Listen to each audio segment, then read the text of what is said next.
ചില രാജ്യത്ത് chamber of കൊമേഴ്സിൻ്റെ certificate വേണ്ടി വരും, ചില രാജ്യത്ത് GST ആയിരിക്കും വേണ്ടി വരിക. അപ്പം അങ്ങനെ സർട്ടിഫിക്കറ്റുകൾ മാറും.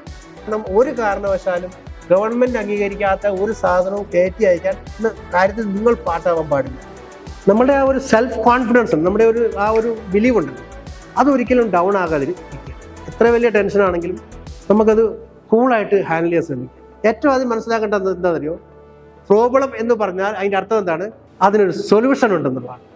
സൊല്യൂഷൻ ഇല്ലാത്ത ഒരു പ്രോബ്ലം ഈ ഭൂമിയിൽ ഇല്ല.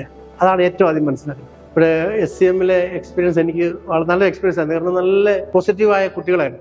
ആ പോസിറ്റീവായ കുട്ടികൾ എന്ന് പറഞ്ഞാൽ ഇൻട്രാക്ട് ചെയ്യുന്ന കുട്ടികളായിരുന്നു. നമ്മൾ പല കോളേജുകളിലും പോകുമ്പോൾ അല്ലെങ്കിൽ പല ഇൻസ്റ്റിറ്റ്യൂഷനിൽ ചെല്ലുമ്പോൾ അവർ വളരെ ഡള്ളായിട്ടാണ് ഇരിക്കുക. പക്ഷെ ഇന്ന് ഇവിടെ എനിക്ക് ഒത്തിരി നല്ല യങ്ങായ വളരെ വൈബ്രൻ്റായ കുട്ടികളെയാണ് എനിക്ക് കാണാൻ പറ്റിയത്. അത് നല്ലൊരു എക്സ്പീരിയൻസ് ആയിരുന്നു.